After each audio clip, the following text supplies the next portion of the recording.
بہت زیادہ عزت و تعظیم و تکریم کے لائق میرے پیارے نبی صلی اللہ علیہ وآلہ وسلم کے پیارے غلاموں، گزشتہ 2 خطبات جمعۃ المبارک میں نے نماز کے حوالے سے گزارشات آپ کی خدمت میں پیش کی ہیں، اور آج پھر نماز ہی کے حوالے سے چند باتیں مزید آپ کی خدمت میں پیش کرنا چاہ رہا ہوں۔ دعا ہے کہ اللہ کریم مجھے حق کہنے کی توفیق نصیب فرمائے اور ہم سب کو قرآن و سنت کی اس روشنی سے مستفید ہونے کی توفیق نصیب فرمائے۔ برادران اسلام، اللہ کریم کا بہت جامع اور بہت قیم ارشاد ہے، ان الصلاۃ تنہی عن الفحشاء والمنکر، نماز ہر قسم کی برائی اور ہر قسم کی بے حیائی سے روکتی ہے۔ یعنی جس دور میں بھی آپ موجود ہیں اور جن حالات میں بھی آپ موجود ہیں، تو ان حالات میں اور اس وقت میں جتنی برائیاں اور جتنی بے حیائیاں پائی جاتی ہیں، ان سب کے تدارک کا سامان، ان کو ختم کرنے کا سامان، ان سے بچنے کا سامان اللہ کریم نے نماز کے اندر رکھ دیا ہے۔ اتنا جامع تحفہ اللہ کریم نے اپنے محبوب صلی اللہ علیہ وسلم کو عرش پہ بلا کے عطا فرمایا ہے۔ تو آج جو بات میں آپ کی خدمت میں تمہیداً عرض کرنا چاہتا ہوں وہ یہ ہے کہ نماز انفرادی طور پر بھی ادا کی جا سکتی ہے، لیکن جماعت کے ساتھ وہ بندہ جس کے لیے ممکن ہو جماعت کے ساتھ شریک ہونا اور جماعت اس کے قریب، اس کی اپروچ میں ہو، مسجد قریب ہو یا جماعت قریب ہو رہی ہو، تو اس کے لیے وہاں با جماعت نماز ادا کرنا ضروری ہے۔ اللہ کریم نے ارشاد فرمایا، اقیموا الصلاۃ وآتوا الزکاۃ وارکعوا مع الراکعین، نماز قائم کرو اور اللہ کے راستے میں زکات دو اور رکوع کرنے والوں کے ساتھ رکوع کرو، یعنی جماعت کے ساتھ نماز ادا کرو۔ حضرات، اکیلے نماز پڑھیں تو ایک نماز کا ثواب ملے گا، لیکن اگر آپ جماعت کے ساتھ نماز ادا کرتے ہیں تو آپ کو 27 نمازوں کا ثواب ملتا ہے۔ 27 نمازوں کا ثواب ملتا ہے۔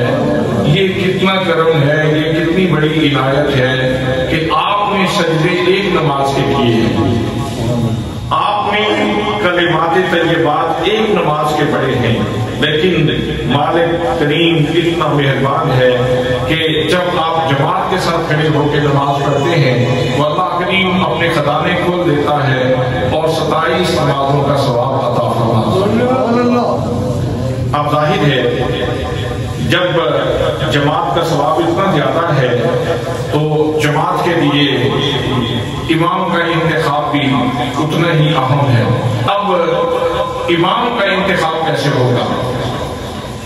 اگر ہم نماز سے امام کے انتخاب کی جو رہنمائی ہے وہ لے لیں کہ اللہ کے پیارے حبیب صلی اللہ علیہ وسلم نے امام کے انتخاب کے لیے کون سی چیزیں جو ہے وہ بطور علامت اور بطور نشان ارشاد فرمائی ہیں، اگر وہ چیزیں ہم اپنی سوسائٹی کی طرف لے جائیں، اپنے معاشرے کی طرف لے جائیں، تو ہمارے ملک جو ہے وہ ان کی درستگی کا وہاں سے سامان نکل سکتا ہے۔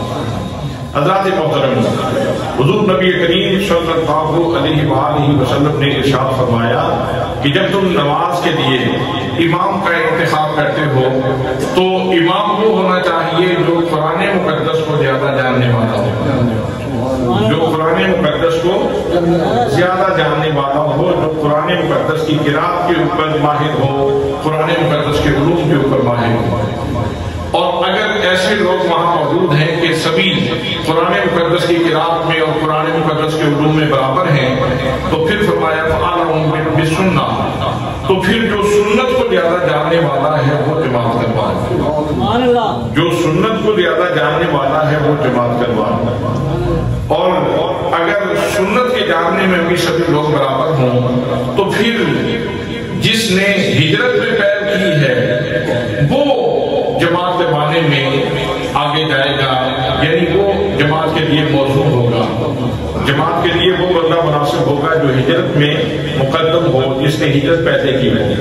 اب ظاہر ہے ہم تو ایسے دور سے گزر رہے ہیں کہ ہم میں سے بہت سارے لوگوں نے ہجرت نہیں کی، تو پھر اس کا مطلب کیا ہے؟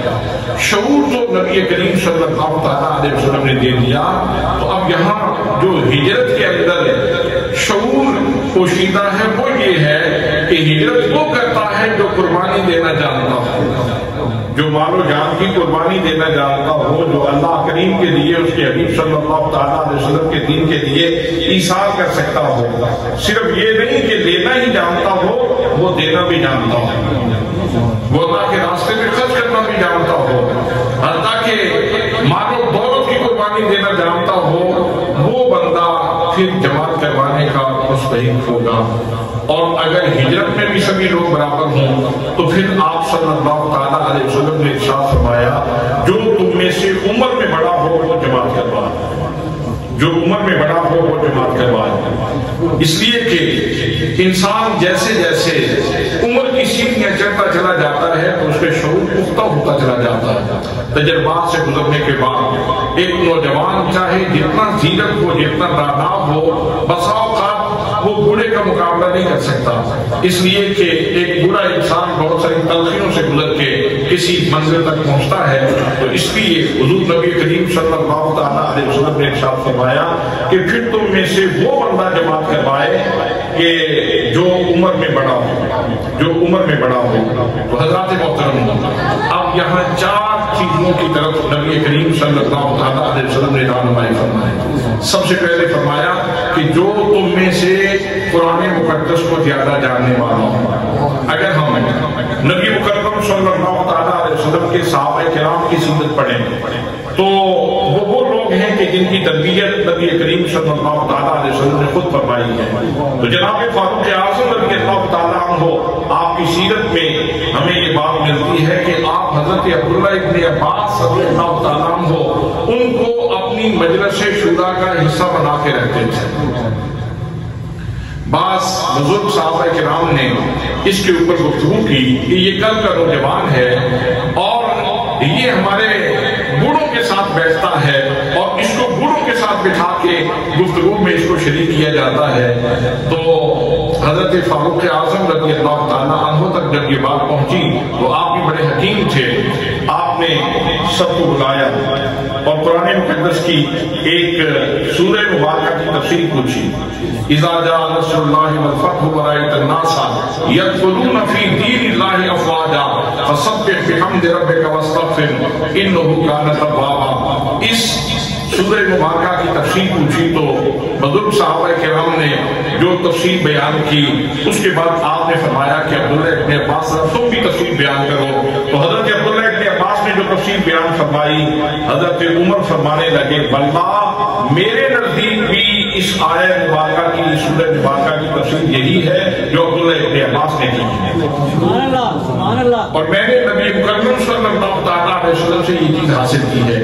حضرات محترم، اب یہ جو نماز کے اندر ہمیں امامت کا تصور دیا گیا ہے کہ امام کیسا ہو، اور نبی مکرم صلی اللہ تعالیٰ علیہ وسلم کے فرامین میں نے آپ کی خدمت میں عرض کیے ہیں، اگر یہی چیز ہم الیکشن کی طرف لے جائیں تو پاکستان کتنا اچھا ہو جائے، کتنا خوبصورت ہو جائے۔ آج کل الیکشن کی گہما گہمی ہے، آج کل گاڑیاں روڈوں کے اوپر آ گئی ہیں، ایک گاڑی آگے اور پھر ڈبل ڈور ڈالا پیچھے پیچھے دوڑتا ہے، کروڑوں خرچ کریں گے اور پھر اس ملک کا خون چوسیں گے۔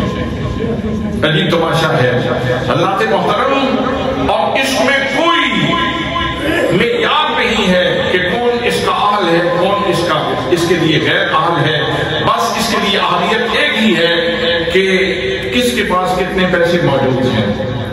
جو پیسے لگانا جانتا ہے وہ الیکشن میں حصہ دے سکتا ہے، اور جس کے پاس روٹی نہیں ہے، جو بیچارہ غریب ہے، وہ الیکشن میں حصہ نہیں دے سکتا.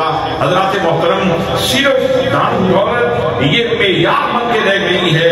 اگر ہم اپنی نماز سے یہ شعور حاصل کر لیں، یہ سبق حاصل کر لیں، یہ لیسن حاصل کر لیں، یہ پیغام حاصل کر لیں کہ امام کیسا ہونا چاہیے، تو نبی مکرم صلی اللہ علیہ وسلم نے ارشاد فرمایا اپنی قیادت کے لیے سب سے پہلی بات جو تمہیں دیکھنی چاہیے وہ یہ ہے اس کو اپنا قائد منتخب کرو جو قرآن مقدس کو زیادہ جاننے والا ہو. اور یہاں تو اسمبلی میں جانے کے لیے وہ لوگ بے قرار ہیں جن کو سورہ اخلاص بھی نہیں آتی، جن کو کلمے نہیں آتے، جن کو ایمان کی صفات نہیں آتی، وہ اسمبلی میں جانے کے لیے بے قرار ہیں. نبی مکرم صلی اللہ علیہ وسلم ارشاد فرماتے ہیں مسلمانوں کی امامت وہ کروائے جو قرآن کو زیادہ جاننے والا. اور اگر قرآن مقدس کے جاننے میں برابر ہوں تو پھر جو سنت کو زیادہ جاننے والا ہے، اور اگر سنت میں بھی وہ لوگ برابر ہوں تو پھر جو ہجرت کرنے میں مقدم ہو، پہل کرنے والا ہو، مطلب یہ کہ جو قربانی دینا جانتا ہو دین کے لیے، اللہ کے جھنڈے کی بلندی کے لیے جو قربانی دینا جانتا ہو، وہ میدان میں آئے. اور پھر فرمایا کہ اگر یہ بھی صورت برابر ہو، اس میں بھی سب لوگ برابر ہوں، تو پھر جو تم میں سے سب سے عمر میں بڑا ہو وہ جماعت کروائے. اب اس سے یہ پتہ چل گیا کہ ہم نے امام کو منتخب کیسے کرنا ہے، قیادت کا انتخاب کیسے کرنا ہے. حضرات، جب تک آپ نے امام کا انتخاب نہیں کیا اس وقت تک آپ کو تنقیدی نظر سے اس کو دیکھنے کی ضرورت ہے. آپ کو اجازت ہے، آپ کسی بھی اینگل سے، کسی زاویے سے آپ اسے دیکھ سکتے ہیں کہ اس کے اندر قیادت کے تقاضے پائے جاتے ہیں کہ نہیں، اس کے اندر جو امامت کے لوازم ہیں وہ پورے پائے جاتے ہیں کہ نہیں. یہ انتخاب سے پہلے گنجائش ہے. جب انتخاب کر لیا، آپ نے ناقدانہ نظر سے دیکھ لیا، تنقیدی نظر سے اپنے امام کو دیکھ لیا، پرکھ لیا، اور آپ نے اس کو اجازت دے دی کہ آپ ہماری طرف سے امام مقرر ہیں، اب آپ جماعت کروا سکتے ہیں، اب آپ جماعت کروا سکتے ہیں. تو حضرات محترم، پھر کوئی حبشی بھی اگر مسلح امامت پہ کھڑا ہو جائے تو پھر اس کے اوپر بھی تنقید کی گنجائش نہیں. اگر یہاں سے اسی شعور کو ریاستی معاملات کی طرف لے جایا جائے تو نبی مکرم صلی اللہ علیہ وسلم کا ارشاد گرامی ہے کہ اگر حبشی بھی تمہارا امیر بن جائے تو اس کی بھی اطاعت کرو، اس کی بھی اطاعت کرو. حضرات، جب کوئی امام بن جائے، اب اس سے اگلا سبق یہ ہے کہ آخر امام وہ انسان ہے، اس سے غلطی ہو سکتی ہے، اس سے صاف ہو سکتی ہے، اس سے بھول ہو سکتی ہے، اس سے نسیان ہو سکتا ہے، وہ کہیں جو ہے وہ بھول سکتا ہے، بھٹک سکتا ہے. اگر وہ بھول جائے تو پھر اس کی اصلاح کیسے کرنی ہے؟ اگر وہ بھول جائے تو اس کی اصلاح کیسے کرنی ہے؟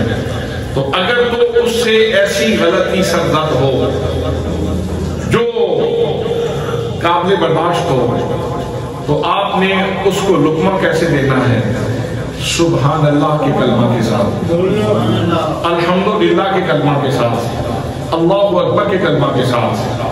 اب اسی چیز کو، نماز کے شعور کو اگر ریاستی معاملات کی طرف لے جایا جائے تو ہمیں یہ سبق ملتا ہے کہ جب تم نے کسی کو بطور قائد منتخب کر لیا ہے تو آپ اس کے اوپر اگر تنقید کرتی ہیں، اگر اس سے کوئی غلطی ہو جاتی ہے، کوئی صاف ہو جاتی ہے، اس سے کوئی مسٹیک ہو جاتی ہے، تو پھر اس کو گالیاں نہ دو، بلکہ ایسے ہی اس کی اصلاح کرو، ایسے ہی لقمہ دو جیسے نماز کے اندر لقمہ دیا جاتا ہے. کہ معاملہ برداشت سے باہر نکل جائے، یعنی نماز سے امام سے ایسی مسٹیک ہو جائے، ایسی لغزش ہو جائے کہ جس سے نماز سرے سے ٹوٹ جاتی ہو، تو پھر آپ اس کی امامت سے نکل سکتے ہیں، اس کی قیادت سے باہر آ سکتے ہیں. جب تک نماز کے اندر آپ موجود ہیں اتنی دیر تک آپ اس کی جو ہے وہ اس کی اصلاح مناسب طریقے سے ہی کریں گے. اور اگر کسی کا وضو ٹوٹ جائے اور آواز بھی سارے لوگوں کو آ جائے اور پھر بھی وہ مصلی کے اوپر ڈٹا رہے اور مصلی کو نہیں چھوڑتا، اب تو لوگوں کو یہ حق ہے کہ وہ اس کو بازو سے پکڑ کے کہیں کہ جناب آپ اہل نہیں رہے قیادت کے، اس لیے آپ ذرا سائڈ پہ تشریف لے جائیں۔ اگر کسی سے کفریہ کلمہ نکل جاتا ہے، کفریہ کلمہ نکل جاتا ہے، تو پھر آپ اسے بازو سے پکڑ کے سائڈ پہ کر سکتے ہیں کہ آپ کے عادت کے امامت کے اہل نہیں رہے۔ حضرات محترم، یہی نماز کے بھی شعور ہے، اور اسی شعور کو اگر ہم اپنی ریاست کی طرف لے جائیں تو بہت سارے معاملات درست ہو سکتے ہیں کہ کہاں ہم نے کس حد تک کس بندے کے اوپر تنقید کرنی ہے، کہاں خوبصورتی سے روکنا ہے اور کہاں بالجبر روکنا ہے، کہاں ہاتھ سے روکنا ہے، کہاں ہم نے اپنے امام کو اس منصب سے فارغ کرنا ہے۔ یہ چیزیں ہمیں نماز سکھلاتی ہے۔ اللہ کریم نے ارشاد فرمایا ان الصلاۃ تنہی عن الفحشاء والمنکر، نماز تمام برائیوں اور بے حیائیوں سے روکتی ہے۔ اس لیے میرا دعویٰ یہ ہے کہ اگر اس نماز سے شعور لے کر اپنی ریاست کو ہم درست کرنے کی کوشش کریں اور اپنے طریقہ انتخاب کو درست کرنے کی کوشش کریں تو اس سے پاکستان درست ہو سکتا ہے، پاکستان کے معاملات درست ہو سکتے ہیں۔ حضرات محترم، پھر نماز کے اندر ایک شعور یہ بھی دیا گیا، اجتماعیت کا شعور دیا گیا۔ ویسے چونکہ بندے اور رب کے معاملات ہیں تو تخلیے میں اگر بندہ تخلیے میں ہو، علیحدگی میں ہو، کنج تنہائی میں ہو، اپنے رب سے باتیں کر رہا ہو تو اس کے اندر لطف زیادہ آتا ہے، اس کے اندر محبوبیت زیادہ ہوتی ہے، وہاں ریا کے چانسز کم ہوتے ہیں، وہاں بناوٹ کے امکانات کم ہوتے ہیں۔ اگر لوگوں میں کھڑا ہو تو وہاں ریاکاری کے چانسز زیادہ ہوتے ہیں۔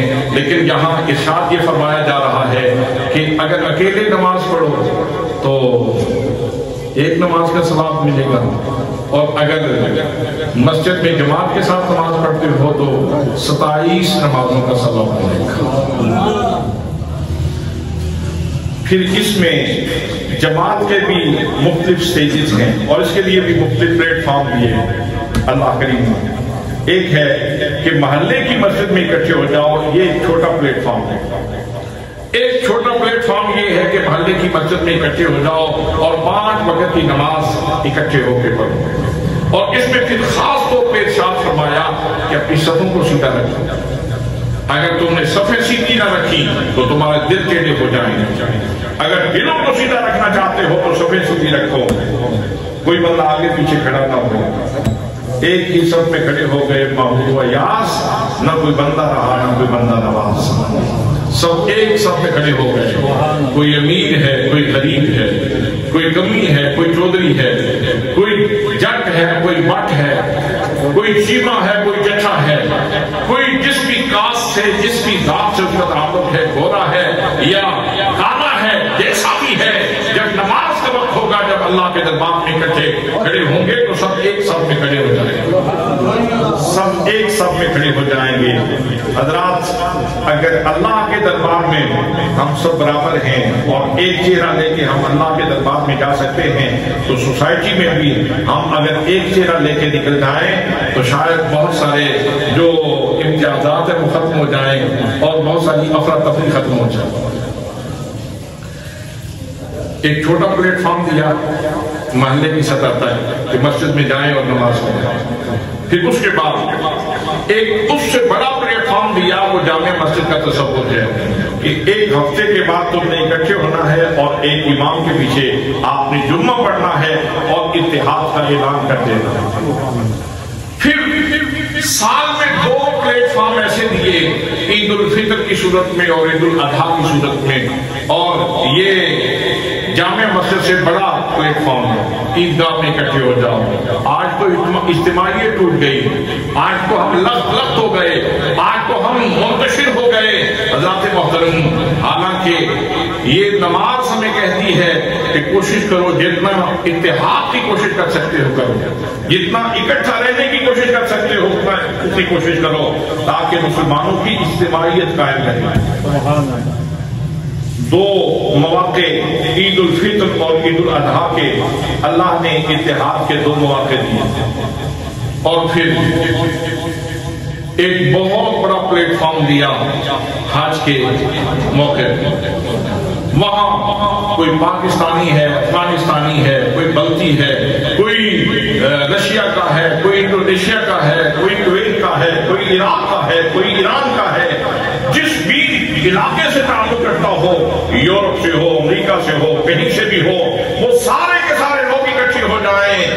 اور وہاں تو اللہ کریم نے امتیازات اس طرح ان کا گلا گلا کر دیا. فرمایا کہ لباس بھی سفید پہن کے آؤ، 2 چادریں پہن لو، سر ننگا ہو، کوئی امتیاز باقی نہیں. یعنی ایک جو ہے وہ شرف اس وقت سب کو نصیب ہے، وہ یہ ہے کہ سب کا دل اللہ کا ذاکر ہے، سب کی زبان اللہ کی ذاکر ہے. اور تمام لوگ کعبۃ اللہ کا طواف کرتے ہوئے یہ اعلان کر رہے ہیں کہ ہم اللہ کے کلمہ کے سائے میں ایک ہیں، ہم ایک ہیں. اور پھر سال بھر کے لیے جو عمرے کی سہولت ہے، سال بھر مشق ہوتی رہتی ہے، پوری دنیا سے لوگ جاتے رہتے ہیں، پاکستان سے، دیگر ممالک سے لوگ وہاں حاضری دیتے رہتے ہیں اور پھر وہاں اتحاد کا مظاہرہ کرتے رہتے ہیں. حضرات محترم، کتنا بڑا سبق اللہ کریم نے ہمیں عطا فرمایا ہے. اور صرف ہمیں سبق ہی نہیں پڑھایا گیا کہ تھیوری دی گئی ہو اور پریکٹیکل نہ کروایا گیا ہو، ہم سے کو زیادہ پریکٹیکل کروایا جا رہا ہے.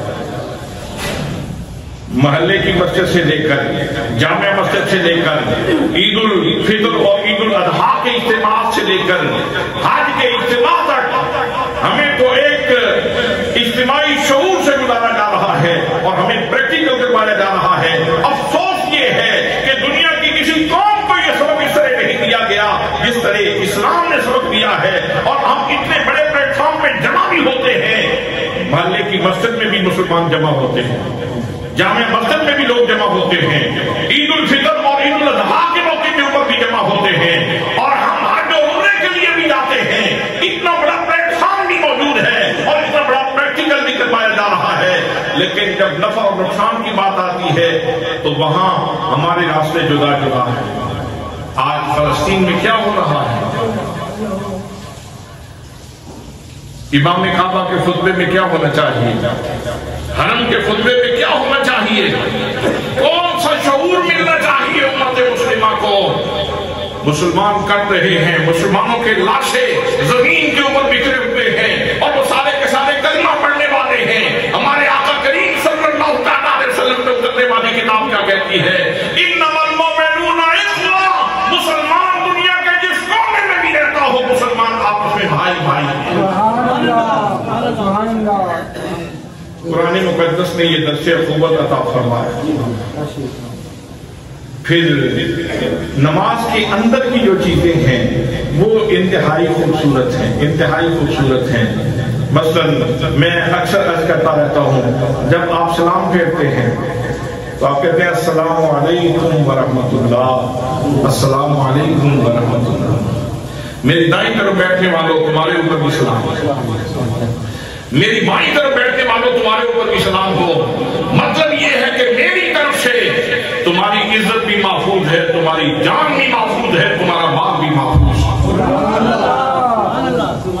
جب سب لوگ اس اجتماعی شعور کے ساتھ نماز پڑھنا شروع کر دیں اور پھر نماز سے سبق بھی لینا شروع کر دیں، نماز سے سبق بھی لینا شروع کر دیں، تو پھر کتنا بڑا انقلاب آ جائے، کتنی بڑی تبدیلی آ جائے. حضرات، یہ ابھی الیکشن قریب آ رہا ہے. اگر اس کے لیے ہی ہم اپنی نماز سے شعور لے لیں، ہم اپنی نماز سے دانش لے لیں، ہم اپنی نماز سے رہنمائی لے لیں، تو ہمیں اپنی قیادت کے انتخاب کا طریقہ بھی نماز سکھلاتی ہے. لیکن ہماری نماز کا مسئلہ تو یہ ہے کہ زبان چل رہی ہے، نہ دل کو پتا ہے نہ دماغ کو پتا ہے.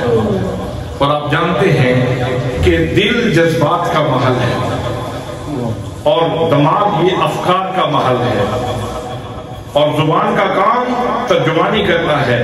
یہ دماغ کے افکار اور دل کے جذبات کو جمع کر کے ملفوظ کر کے یہ ترجمان کی صورت میں اللہ کے دربار میں پیش کرتی ہے.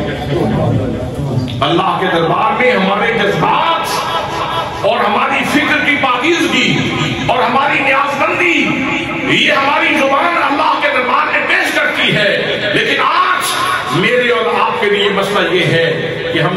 جب پڑھتے ہیں تو زبان تو وہ مشین کی طرح چل رہی ہے، لیکن دماغ کسی اور وادی میں ہے اور دل کسی اور وادی میں گردش کر رہا ہے، دل کسی اور وادی میں گردش کر رہا ہے۔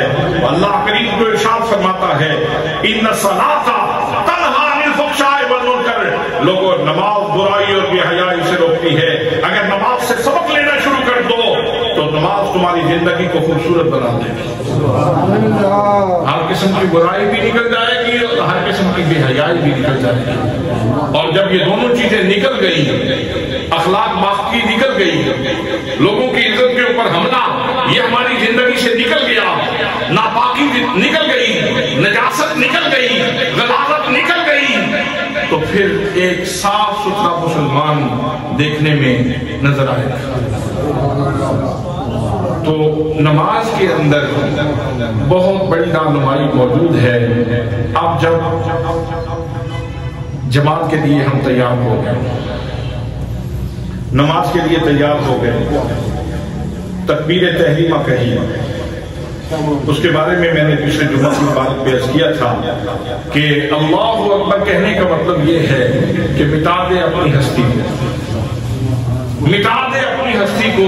اگر کچھ مرتبہ چاہیے کہ دانا خاک میں مل کر گل و گلزار ہوتا ہے، اگر اللہ اکبر کہہ کر اندر کا تکبر ختم نہ ہو تو پھر اللہ اکبر کہنے کا کیا فائدہ ہوگا؟ حضرات محترم، یہ تکبیر تحریمہ کہی، اور تکبیر تحریمہ کہنے کے بعد پھر آپ کی زبان پہ جو کلمات آتے ہیں وہ اتنے خوبصورت کلمات ہیں۔ وہ کیا ہیں؟ سبحانک اللہم، اے اللہ تیری ذات پاک ہے، سبحان اللہ۔ اتنے لطیف کلمات ہیں۔ آپ کو قرآن مقدس کا وہ حوالہ یاد ہوگا کہ جب اللہ کریم نے اپنے حبیب صلی اللہ تعالیٰ علیہ وسلم کے معراج کا تذکرہ کیا تو کن کلمات سے تذکرہ کیا؟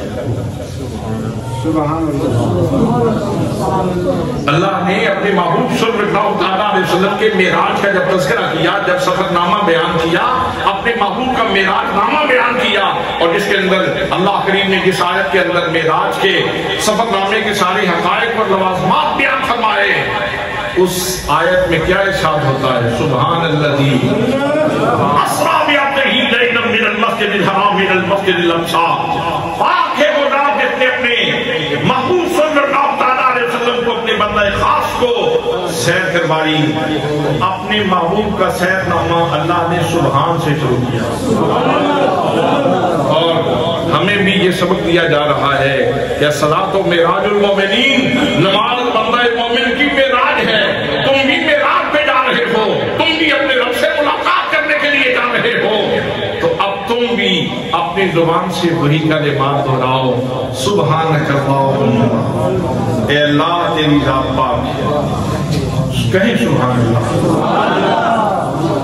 حقیقت یہ ہے کہ یہ کلمہ اللہ کریم کے دربار میں بہت پسندیدہ ہے۔ آپ کو یاد ہوگا کہ جب حضرت سیدہ طیبہ فاطمہ زہرا سلام اللہ علیہا حضور نبی کریم صلی اللہ تعالیٰ علیہ وسلم کی خدمت میں حاضر ہوئیں، عرض کی میرے کریم یہ دیکھیں کام کر کر کے ہاتھوں پہ چھالے پڑ گئے ہیں اور پانی اٹھا اٹھا کے گندے کے اوپر نشان پڑ گئے ہیں، میرے آقا مال غنیمت میں کنیزیں اور غلام آئے ہیں، آقا کچھ عطا فرما دیجئے۔ میرے کریم آقا صلی اللہ تعالیٰ علیہ وسلم نے ارشاد فرمایا میری پیاری بیٹی فاطمہ زہرا، میں تمہیں اس سے بہتر چیز عطا فرماتا ہوں، میری بیٹی سونے سے پہلے 33 مرتبہ سبحان اللہ پڑھ لیا کرو۔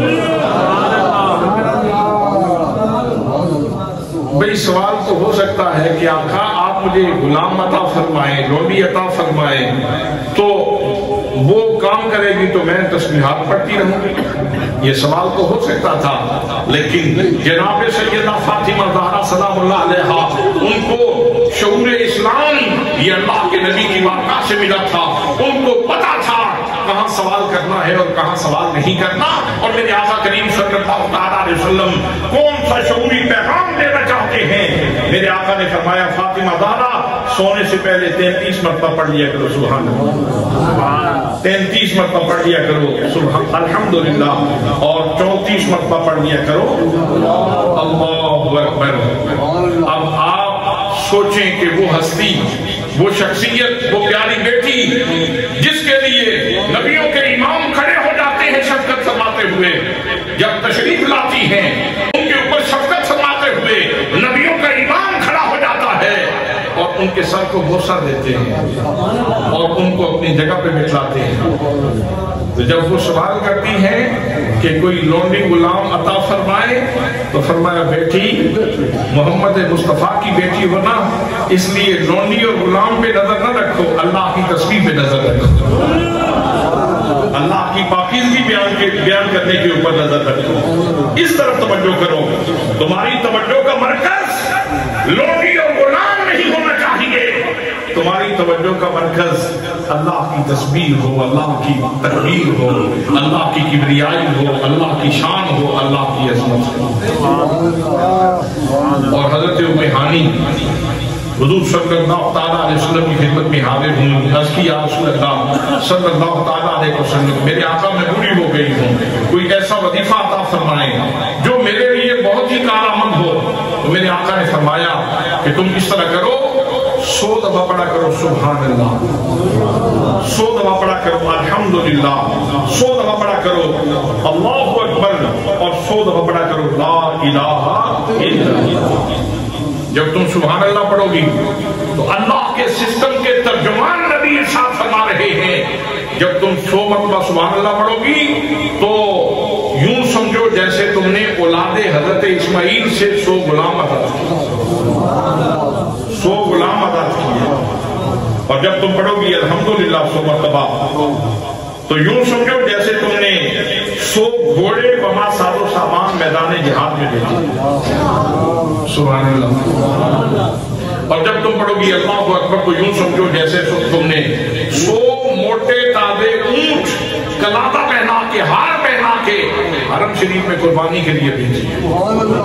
اور جب تم پڑھو گی لا الہ الا اللہ 100 مرتبہ تو ام ہانی یوں سمجھو جیسے تم نے پوری زمین کا سینہ سونے اور چاندی سے بھر کے صدقہ کیا۔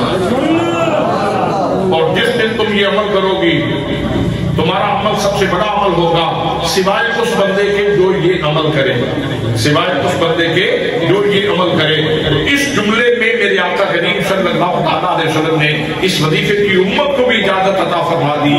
تو آج ہم ان کلمات کو ہم بار بار میں کہتا ہوں کہیں سبحان اللہ، لیکن بہت مشکل سے لوگ بولتے ہیں، بہت مشکل سے، یعنی قرض لینا آسان ہے اور آج سبحان اللہ کہلوانا مشکل ہے۔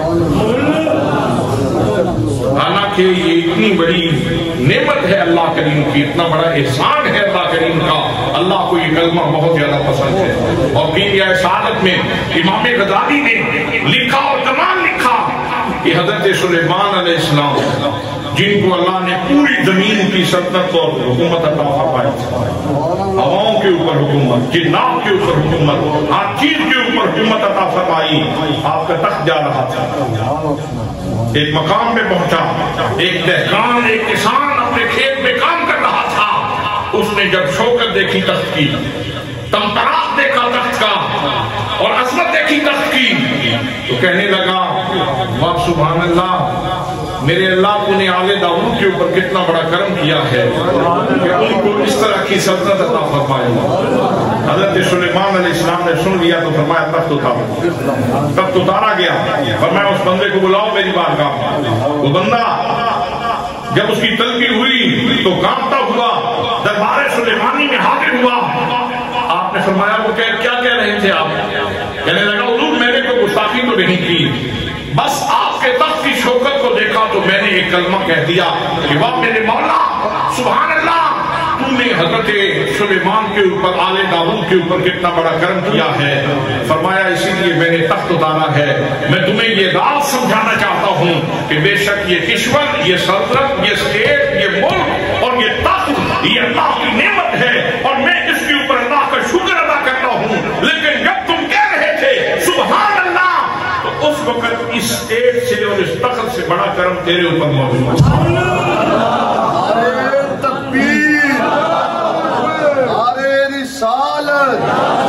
نعرے تحقیق، نعرے حیدری،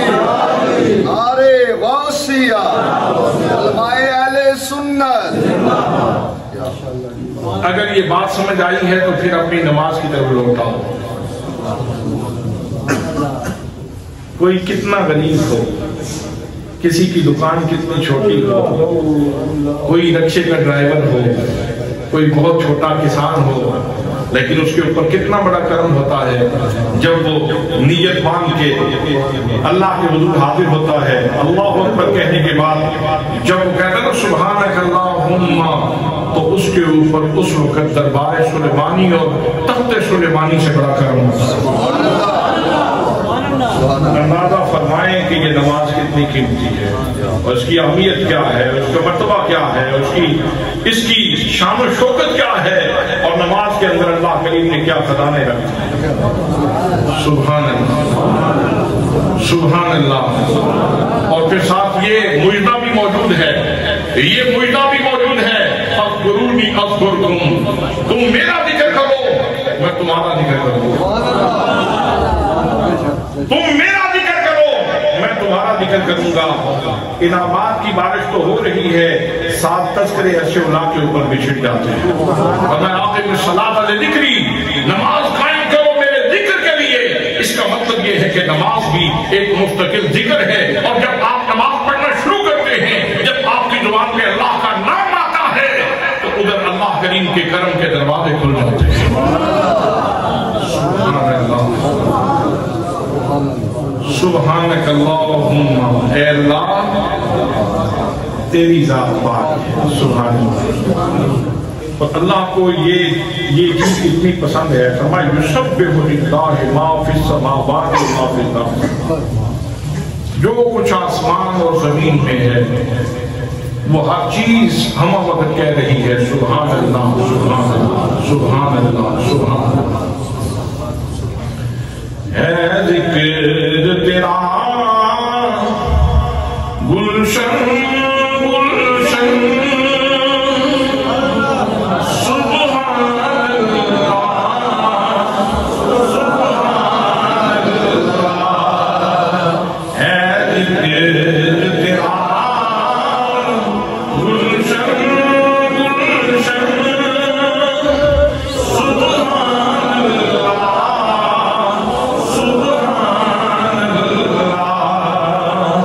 مصروف ثنا ہے سر و سمن، سبحان اللہ، سبحان اللہ، سبحان اللہ، سبحان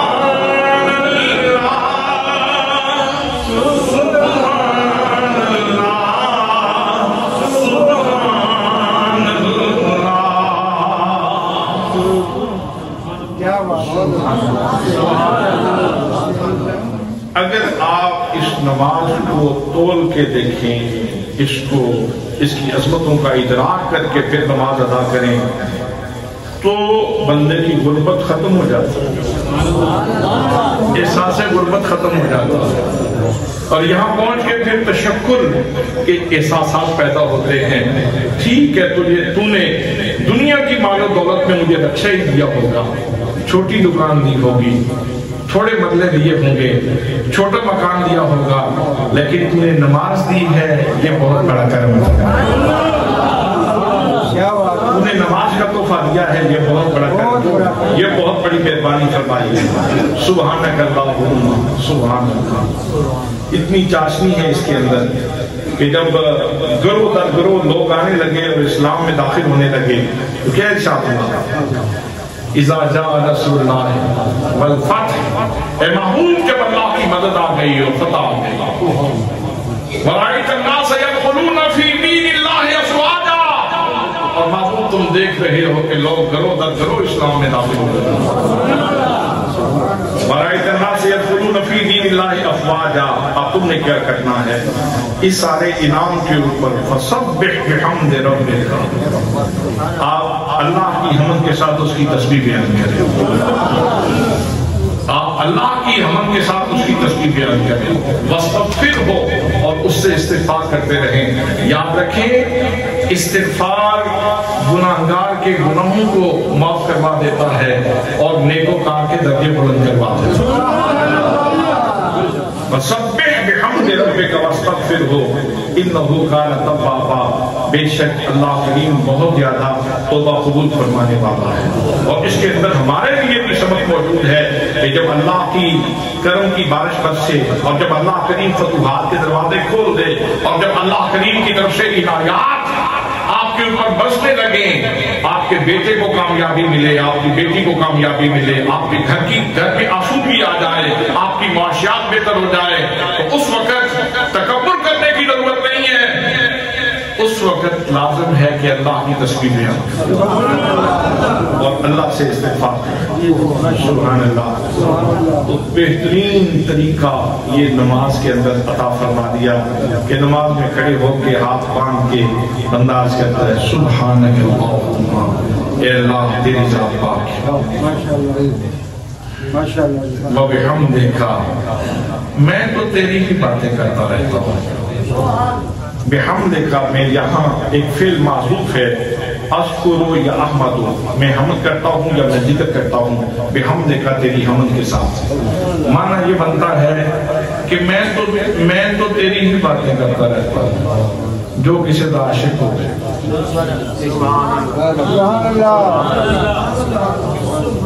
جو کسی دا عاشق ہو گئے اس سے نکل کر، جو کسی دا عاشق ہو گئے اس سے نکل کرتا، سو مکر بہانے کر کے اس سے دے مارے مرتا. میں تو تیرا ہی ذکر کرتا رہتا ہوں. نام تیرا جو مزہ دیتا ہے، آج رات میں مجھے کم اور شکل میں ہے، یاد نہ دیکھا نہ سنا. وذکرک للمشتاق خیر شرابی وکل شراب دونہ کا سرابی.